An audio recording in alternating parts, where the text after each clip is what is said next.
यशोदा मैया ने रखे, कछु रोटी रखी, मक्खन रखे हैं, मिश्री रखी है, वो छाक लटका करके सब ब्रजवासी देखेंगे किसकी छाक बड़ी है। मतलब छड़ी पर टंगे भय जो अंतिम भाग में जो वस्त्र हैं वो कौन को बड़ो है। कभी मधुमंगल को बड़ो है, कभी श्रीदाम जा को बड़ो हो, सब कहें लाला आज तो या की छाक ज्यादा बड़ी लग रही है, यही की पामेंगे सब लोग। लेकिन ठाकुर जी की जो छाक है वो सबसे छोटी होती है। क्यों? क्योंकि ठाकुर जी अपने भवन में नहीं पाते, ठाकुर जी सबके भवन का पाते हैं, सबका पाते हैं। गौ चारण करने के लिए जब जाते हैं तो गैया तो चरती रहती हैं और वहां सब ब्रजवासी गोप ग्वाल घेर करके बैठ जाते हैं। मध्य में ठाकुर जी। सुकाचार्य जी वर्णन करते हैं, विभ्रद वेणुम जठर पटयो शांग वेत्रे च कच्छे वामे पाणे मृषण कवलम तत्फलम लांगुलीषु तिष्ठन मध्य। चारों तरफ गोप ग्वाल बैठ जाते हैं और बीच में ठाकुर जी बैठते हैं और सबसे पूछते हैं भैया कहां कहां लेके आए हो, नेक नेक बताओ। एक लीला है कि यशोदा मैया ने आज लाला के काजे सुंदर दही भेजी, लेकिन जैसे ही कोई सामग्री ठाकुर जी के पास आती है, ठाकुर जी का भाव है कि पहले श्री जी को निवेदित करते हैं, किशोरी जी को निवेदित करेंगे, अच्छी सामग्री आवेगी फिर उसके बाद पाते हैं। तो आज जैसे ही वन में भोजन करने के लिए ठाकुर जी गए तो सबसे ज्यादा भूख लगती है ठाकुर जी के सखा मधुमंगल को। वन में पहुंचने की देरी नहीं होती कि चिल्लाना शुरू कर, लाला भूख लग रही है बहुत जोर से, जल्दी से छाक खोल ले, लाला अभी तो भूख लग रही है, कब पहुंचेंगे हम, कब बैठेंगे, जल्दी खोल ले, अरे मुकुश श्रीदामा की छाक में ते अचार की खुशबू आ रही है, लाला जल्दी खोल ले। ठाकुर जी कहें तो नेक में ही भूख लगी आवे, भोजन को कोई नाम बोल दे तेरे मुंह में ऐसा पानी आवे, तो सुबह बाल भोग ना करके आयो, करके आयो लाला, इतने चल के आए ना बात मेरा सबरो भोजन पच गो, मुंह फिर तो भूख लगी आई। तो कई बार ऐसा होता है कि जब बच्चे स्कूल लंच बॉक्स लेके नहीं जाते हैं ना, भूल जाते हैं, या माता जी उठी नहीं सो के। हमारी माता जी तो उठती थी, वो कई बच्चे ऐसे हमारे मित्र आते थे वो लंच नहीं लेके आते थे, उनसे पूछते क्यों नहीं लेके आए, और मम्मी सो रही थी। मैं तो तुझे किसने तैयार किया? बोले कि पापा ने तैयार करके भेजा। अब पिताजी को रसोई बनानी आती नहीं, मैंने कहा अब तू भोजन कैसे करेगा? बोले कह रहे थे पिताजी की लंच टाइम तक आ जाएगा, तो होता था। फिर लंच टाइम पे वो कोई आते थे नीचे से टीचर, वो तुम्हारा लंच बॉक्स आ गया ले आओ, ऐसा होता था। आप लोगों के संग पता नहीं, हमारे संग होता था। कई बच्चे ऐसे आते थे, उनकी माता ही सोती रह गई तो बेचारे लंच पीरियड पे ही उनका लंच बॉक्स आता था। तो कई बार यशोदा मैया सोती नहीं रह जाती हैं, ठाकुर जी ही जल्दी भाग जाते हैं, छाक लेके जाते नहीं। तो फिर यशोदा मैया किसी सखी के हाथ छाक भिजवाती हैं, उसको कहते हैं छकियारन। क्या बोलते हैं? जो ठाकुर जी की छाक लेके जाती है, छकियारी। तो इसमें दो बातें हैं कि ठाकुर जी छाक लेकर के क्यों नहीं जाते। उसमें पहली बात तो ये है कि ठाकुर जी को ये लगती है ग्वाल बाल बेचारे द्वार पे इतनी देर से ठाड़े हैं, मेरे दर्शन के काजे, मैं विलंब ना करूं, जल्दी चलो जाऊं। तो ठाकुर जी जल्दी बाहर आ जाते हैं। और दूसरा भाव ये है कि ठाकुर जी जब छाक लेकर के नहीं जाते तो किसी गोपी को अवसर मिलता है छाक लेके वन में जाने का, और उसको ठाकुर जी के दर्शन का सौभाग्य मिल जाता है। पीछे वाले नेक नेक आगे खिसक आओ, हाँ थोड़े थोड़े आगे आ जाओ, पर बिना इधर उधर देखे आगे आओ, हमको देखते हुए आओ। गांधी धाम वाले इससे भी बड़ा हॉल बनवा लो अगली बार के लिए, तब आवेंगे। आप लोग इतने भाव से आते हैं, इतने प्रेम से श्रवण करते हैं, तो ध्यान से सुनना। ये छवि का दर्शन वज्रनाभ को हो रहा है, जो हम अनुभव करा रहे हैं। तो आज ठाकुर जी छाक लेकर के नहीं आए। मधुमंगल बोलो मुझे तो भूख लग रही है, अरे मेरे तो पेट में दर्द है लगो, अरे मुझे तो बहुत जोर से भूख लगी है। सब सखा के बोले लाला जी तो भूखो ही रहे 24 घंटा, या तो नेक में ही भूख लगी आवे। सुबह बाल भूख करके निकला है घर से, वो केवल इतनी दूर गयो है कि केवल घर से निकल के वृंदावन से बाहर यमुना जी के तट पर, इतने में तो भूख लगी आई उसको। और ये कैसा है, अभी छाक आरोग लेगो, छाक पालेगो, और छाक पावे के बाद जब वापस घर जाएगो फिर रोने लगेगो कि मुझे भूख लग रही है, मेरो सबरो पच गो, चल के आए हूं, इतनी भूख लगे। मधुमंगल बोलो लाला भूख लग रही है। ठाकुर जी बोले मैं तो छाक लायो नहीं हूं, कोई छकियारी आ रही होगी देखियो। तो मधुमंगल ऊंचे ऊंचे वृक्षों पर चढ़ करके ढूंढ रहा है, अरे कोई छकियारी आई का, कोई छकियारी आई का, कोई भोग लेके आ रही है का घर से। और बार बार कहे लाला अभी तो कोई दिख ना रो, अभी तो कोई आए ना रो। तो ये लीला एक दो दिन की नहीं है, रोज सी होती है। तो छकियारिन दूर से देख लेती है कि एक पेड़ पर मधुमंगल चढ़ा हुआ है और ये भोजन की प्रतीक्षा कर रहा है, तो जानबूझ के छकियारी कहीं और चली जाती है कि और व्याकुल हो जाए। लेकिन आज यशोदा मैया ने ऐसी सुंदर दही भेजी, क्योंकि यशोदा मैया को पता रोटी तो ये दूसरे इनके घर की खावे को, मैं कुछ सामग्री भिजवा दूं। वह दही को देख करके ठाकुर जी के मन में इतना सुख आयो।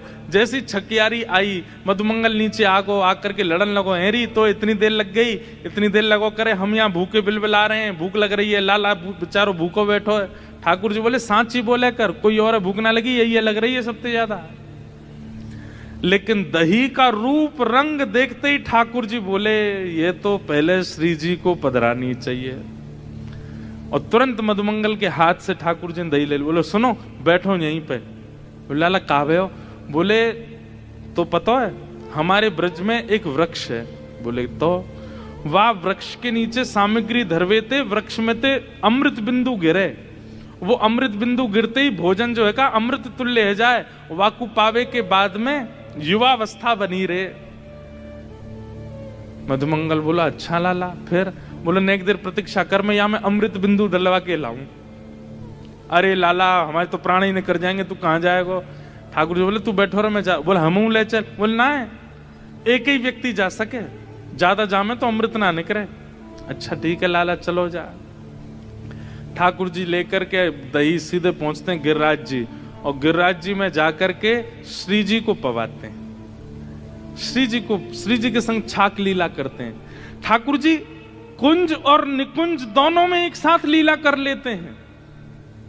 जहां ग्वाल बाल है ये कुंज है, और जहां श्री जी है वो निकुंज है।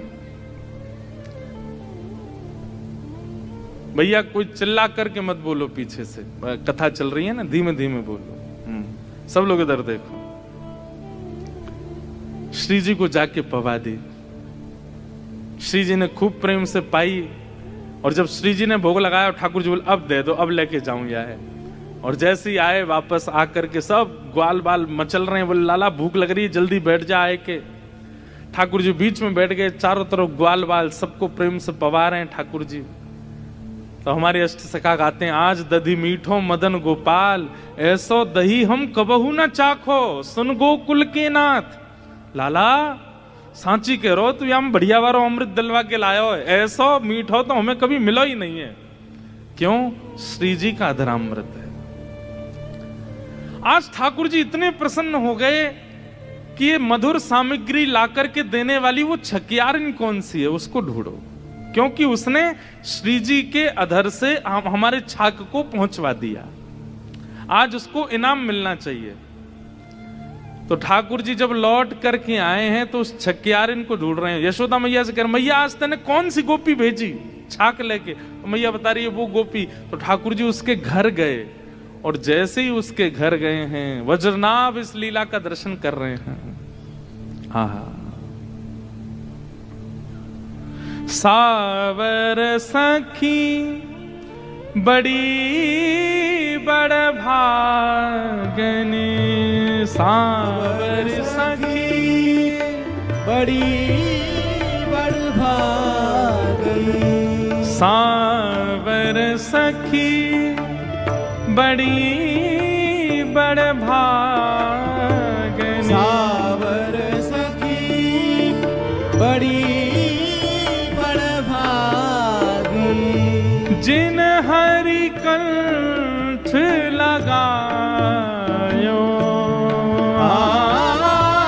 जिन हरि कंठ लगायो, जिन हरि कंठ लगायो, जिन हरि कंठ लगायो, हे द्वारे मेरे वंशी कौन बजावे, द्वारे मेरे वंशी कौन बजाई, द्वारे मेरे वंशी कौन बजावे, द्वारे मेरे वंशी कौन बजाई। चल री सखी चल दर्शन करिए, चल री सखी चल दर्शन करिए, जो नंद बाबा की धेनु चरावे, जो नंद बाबा की धेनु चरावे, वंशी कौन बजावे, द्वारे मेरे वंशी कौन बजावे, हाँ द्वारे मेरे वंशी कौन बजावे, द्वारे मेरे वंशी कौन बजावे। ठाकुर जी आज वन में गए, छाक लीला करके वापस आए और वापस आकर के एक सांवल सखी, एक सांवली सखी जो छाक लेकर के गई थी, उससे ठाकुर जी घर जाकर के हृदय लगा रहे हैं। और ये दर्शन किसको हो रहा है? वज्रनाभ को। किस प्रभाव से? धाम दर्शन और धाम दर्शन करते हुए लीला श्रवण।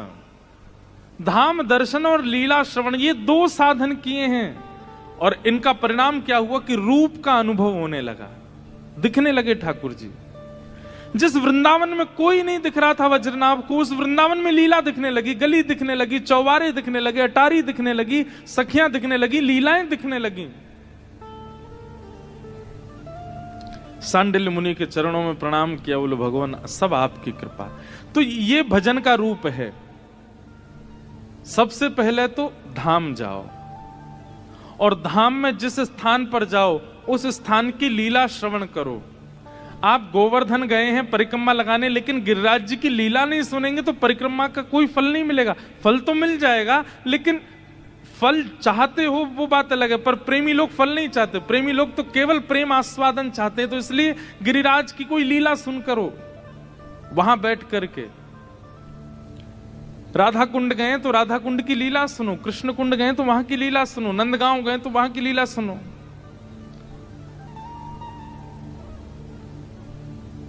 अब एक गांव है हमारे ब्रज में पैठा, उस जगह का नाम पैठा। उसका नाम पैठा क्यों पड़ गया?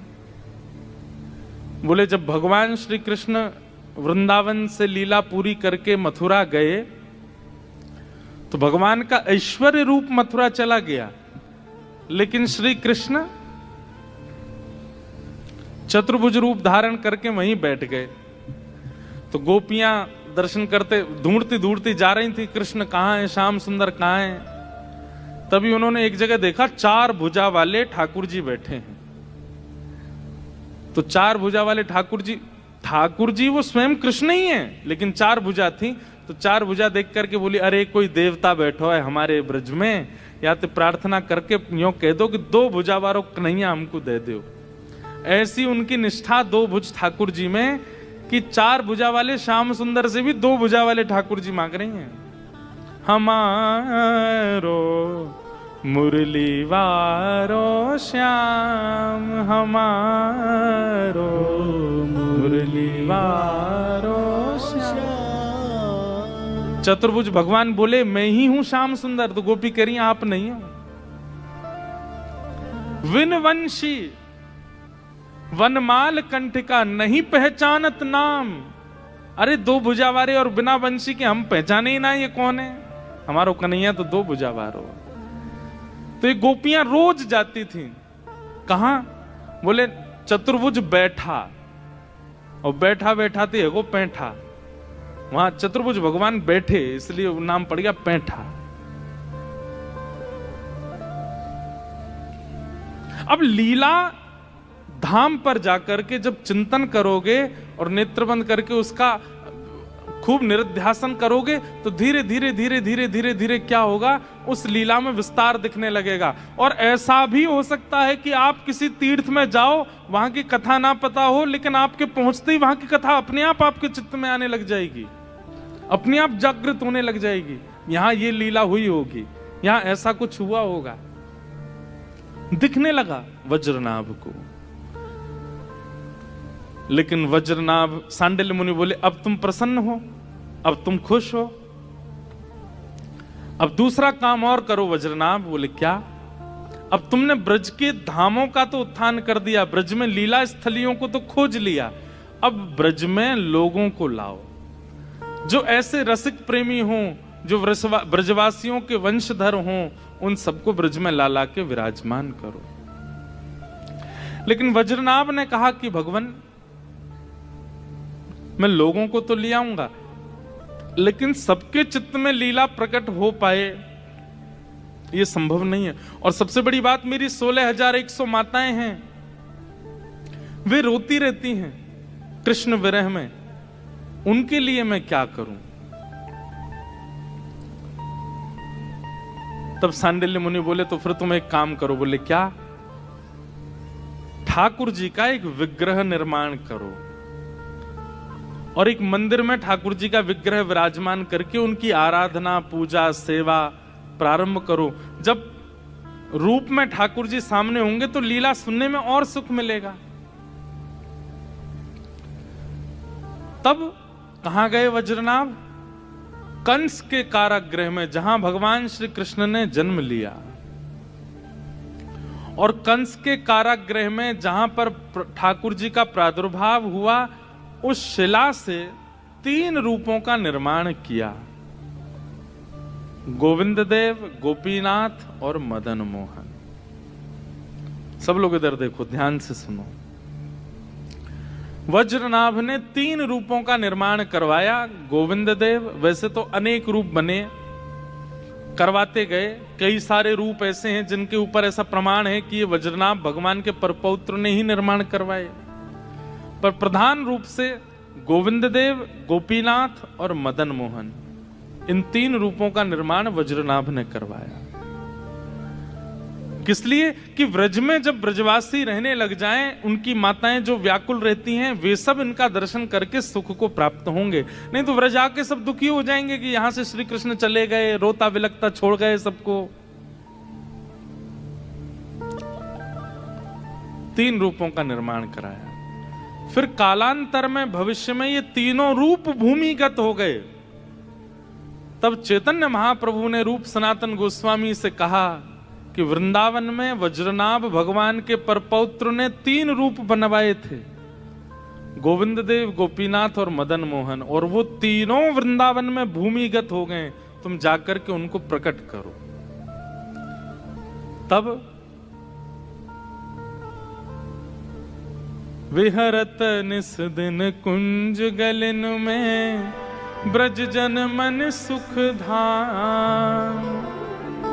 विहरत निस दिन कुंज गलिन में, ब्रज जन मन सुख धाम। हे मदन मोहन को रूप निरख के, मदन मोहन को रूप निरख के, श्री मदन मोहन को रूप निरख के, मदन मोहन को रूप निरख रखते हे सनातन बलि बलि जाए वृंदावन मेरो वृंदावन, वृंदावन मेरो वृंदावन, हे श्री वृंदावन प्यारो वृंदावन, श्री वृंदावन प्यारो वृंदावन।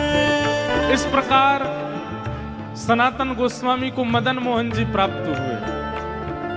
सब सुख सागर रूप उजागर रहे वृंदावन धाम, सब सुख सागर रूप उजागर रहे वृंदावन धाम।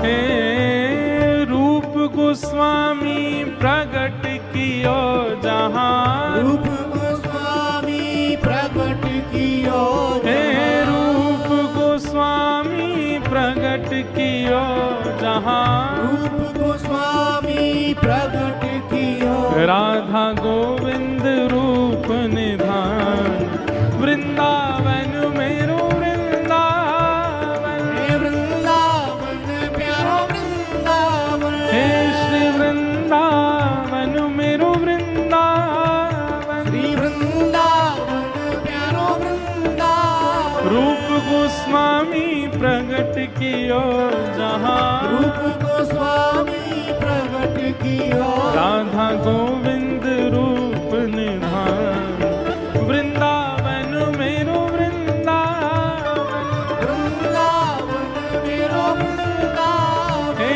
श्री वृंदावन प्यारो वृंदावन। वृंदावन प्यारो वृंदावन। और रूप गोस्वामी को प्यारे राधा गोविंद देव प्रभु मिल गए और तभी आए मधु पंडित। मधु पंडित की तो ऐसी कथा कि वो केवल बैठ करके कथा सुन रहे थे और कथा में व्यास जी ने कहा कि श्री कृष्ण वृंदावन में बसते हैं। कथा पंडाल से सीधे वृंदावन चले गए। किसी से पूछा ताछा कुछ नहीं, बोले व्यास जी कह रहे हैं वृंदावन में श्री कृष्ण है, चले जाए। और जाकर के वृंदावन में खोजने लगे। तभी गोपी ग्वाल सब ही और धारे प्यारो गोपी नाम,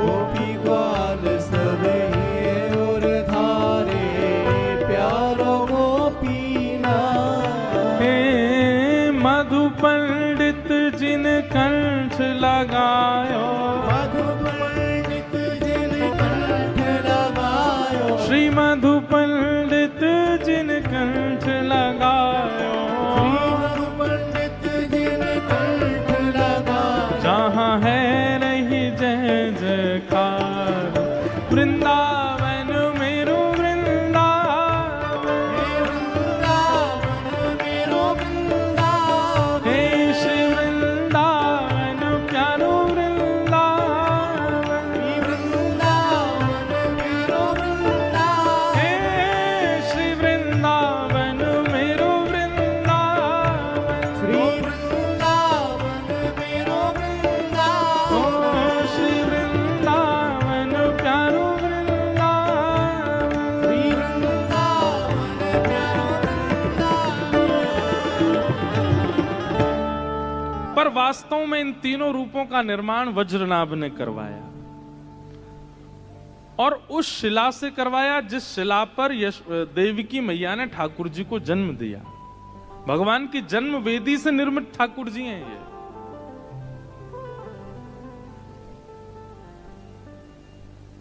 लेकिन वास्तव में इनका निर्माण